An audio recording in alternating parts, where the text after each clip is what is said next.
What's going on YouTube? JT is Reborn here, and welcome back to another edition of my DC comic book reviews. And in this video, we're going to talk about DC K.O. Knightfight issue number 4. This is the fourth and final issue of this little DC K.O. spin-off series. It's going to jump right into DC K.O. number 4. Now, I know I'm a little bit behind on a lot of my DC books from the last couple of weeks, but I will be playing some catch-up basically until next week. I have like 16 or 17 comic book videos I got to get out. Jesus Christ, it's going to be a lot. But I want to get some of the newest stuff out because the other stuff's already kind of older anyway. So let's talk about this one. Now, I've talked about before in the previous issues about how the rules of this Heart of Apokolips thing, it just feels like it's kind of making it up as it goes along. Now, we showcased at the very beginning of DC K.O., Batman gets eliminated, like basically in the first round of the tournament, he's out, and then as punishment, he gets forced to kind of endure these different things. Meanwhile, somebody like the Joker can cheat and just gets elevated to the next round. But here is basically Batman's way kind of back into the tournament, which is really stupid because he didn't fight through the other levels. He was eliminated in the first round. Are the other heroes going to get this same opportunity? No, it doesn't seem so. It's just, there's a lot of dumb inconsistencies with this, and it's like, I was totally cool with Batman not making it into the subsequent rounds, because he's just a guy in a bat suit, and I love Batman. Batman's one of my favorite characters of all time. He's one of the GOATs of DC, but having him lose in the first round, okay, like, what are you going to do interesting with him? Oh no, he's going to just jumpstart his way back into the rest of the tournament. Why? Why does Batman need to be in the rest of the tournament if he loses in the first round? That's a much more interesting storyline to go with, but I don't know. It's just kind of dumb how that works. So these rules make absolutely no sense. That's the problem with some of these tournaments at DC. They just kind of make stuff up as they go along. But anyways, little rant there over with. This one's written by Williamson and artwork by Dan Mora.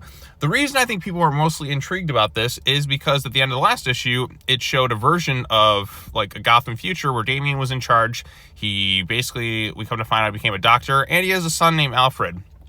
Now, this issue doesn't showcase who the mom is, doesn't give any sort of hints to it whatsoever, but you got to remember, this is something that the Heart of Apokolips just made up. So Bruce is forced to kind of, he's kind of giving the chance to live in a world that no longer needs Batman, and he genuinely really likes it, but he understands he's got a mission to do, and he's going to have to leave it behind. It's kind of a little bit of a perchance to dream kind of vibes with it, like a perfect sort of world, and he gets to live a little bit of a happier life before it has to be taken away from him. But the lesson learned is he has to accept that he has to take a loss, basically, and that was his sort of punishments before he can kind of get the motivation to go back into the tournament. So yeah, it's Bruce and his grandson Alfred with Damian as Batman. His kids all happy-go-lucky. They watch anime together. It looks like Dragon Ball Z right there with Goku and Vegeta, but it's not quite them. They play together. We see the Bat family's kind of evolved. You see like Dick and Babs are there. You see Jason and Rose are together with a daughter who's never really named, but yeah, Jason and Rose apparently have a daughter in this future. Dick Grayson's there. It looks like he's with Babs. Cass is there. Steph's there. Duke's there. Is Tim there too, I think? I think that's Tim off to the right.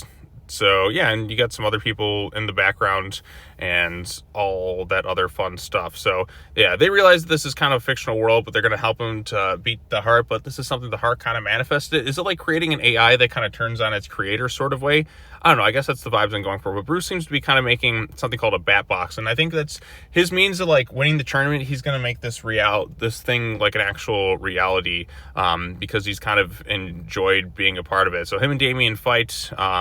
He kind of accepts defeat, and the Heart's like, okay, that's the lesson I wanted you to learn. So like he has to go through genuine heartbreak and all that, which on its own, outside of this event, is actually kind of an interesting storyline, and there's good aspects to it. I just think the way he's getting back into the tournament is just really, really dumb. It's kind of a training thing that the Heart kind of did with him, and I don't think he needs to be back in the tournament unless they're doing some weird stuff. You know what I mean? Like, are all the other heroes given the same task, or is it just Batman?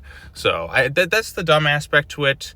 You have to accept this isn't a real reality, but there are some genuinely kind of nice things. It's kind of cool to see a what-if future or a what-if reality where the characters like live in a different kind of means of Gotham.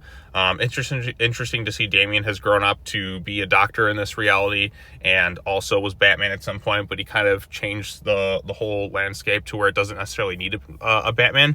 But the other Bat families there just kind of in case of emergency, but happy-go-lucky parenting and all that too. So I thought that was kind of cool stuff. Out of the 4 issues in this Knightfight series, I think this was the best one because it wasn't necessarily about just an excuse to have them fight, although they do fight, but they're kind of holding back from fighting each other. But the Heart's controlling this thing, you know what I mean? It's just, you're starting to wonder, how does it all work in a way? So, but a few interesting ideas. The artwork by Dan Mora is really nice. It is kind of a neat idea to see a future with like Damian as Batman. It's not post-apocalyptic. I actually like that idea of him maybe becoming it's something that's been pushed in Philip Kennedy Johnson's run of him like becoming a doctor and wanting to heal people in that regard. So I like that aspect to it. I just think some of the story and plotting where Batman gets kind of thrown back into the tournament just for completing this stuff when he didn't have to compete in the other things is complete bullshit. But then again, so is the DC K.O. tournament in general, because the Heart of Apokolips just sort of makes up rules as it goes along. It plays favorites here, it doesn't play favorites there. What even is this tournament? What's the point of it all? If Batman wins this tournament, despite not having to compete in like any of the rounds, I would just extend the middle finger to this whole event. He should not be back. He already lost. Why is he back in the tournament?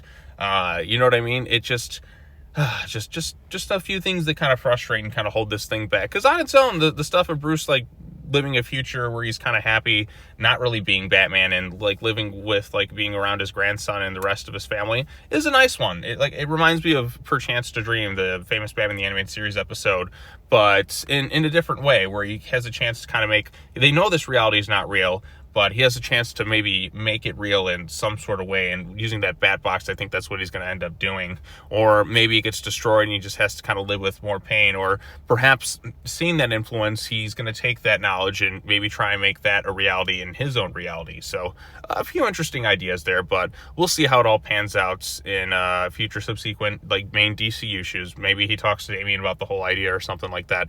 I don't know. I guess we'll just have to wait and see. But anyways, what did you think of Knightfight number 4? Let me know your thoughts in the comment section down below. Be sure to like this video, share it with your friends, subscribe to the channel for more content, hit that bell for notifications, all that fun stuff, and I'll be back again with more videos later on. So peace out, everyone.